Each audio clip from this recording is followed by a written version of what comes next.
اور بے روزگاری کا بھی معاملہ ہے. بالکل بہت سے نوجوان بے روزگاری کا شکار ہیں، جس وجہ سے بہت سے ممالک سے باہر بھی جا رہے ہیں اور دیگر ممالک میں اپلائی کر رہے ہیں. ملک سے باہر جا کر وہاں کاروبار کی یا وہاں اپنے کام کی کوششیں کر رہے ہیں تاکہ وہ اپنی زندگی کو اچھا کر سکیں، بہتر کر سکیں. سرکاری نوکریاں ملنا مشکل ہو چکی ہیں. لیکن اگر آپ دیکھیں اس وقت سرکاری نوکریوں کے لیے رشوت دی جاتی ہے، تو کیا سرکاری نوکری کے لیے رشوت دے کر نوکری لینا جائز ہے؟ بسم اللہ الرحمن الرحیم. میں خود گورنمنٹ سرونٹ ہوں اور آپ نے سوال ایسا کیا کہ ابھی میں جواب دوں گا نا تو جتنے بھی سرکاری ملازمین ہیں ان کی توجہ مجھ پہ ہی ہوگی کہ پتہ نہیں کیا میں بولنے والا ہوں.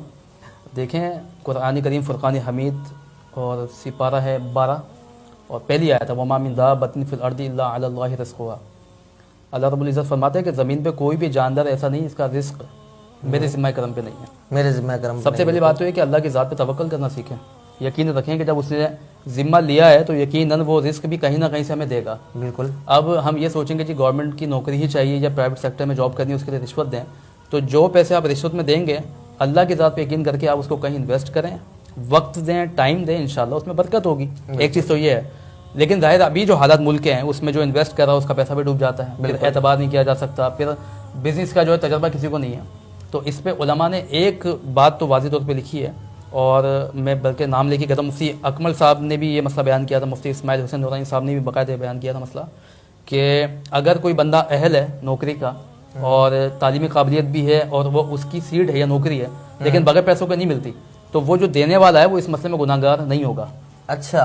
لینے والا گناہ گار ہے کیونکہ دینے والے کا تو مسئلہ ہے کہ اس کو تو حاجت بھی ہے اور وہ اہل بھی ہے. رشوت دینے والا اور رشوت لینے والا دونوں کو تو جہنم میں قرار دیا گیا ہے. بات ہے نا کہ یہ تو باہم رضامندی کے ساتھ جو رشوت لین دین کرتے ہیں ان کے لیے نا. یہاں سچویشن یہ ہو گئی کہ ایک بندے کو حاجت ہے نوکری کی اور وہ اہل ہے اس منصب کا، اس کو اس کی اہلیت والی سیٹ دی نہیں جا رہی جس سے وہ اپنی روزگار کے معاملات چلائے گا، اپنی فیملی کو سپورٹ کرے گا. اس صورت میں جیسے حالت اضطراب میں شراب حرام قطعی ہونے کے باوجود بھی انسان پی سکتا ہے، وہ اسی کیفیت میں یہ بات ہے کہ انسان اس حالت میں پیسے دے کے نوکری لے سکتا ہے، یہ گناہ گار نہیں ہوگا.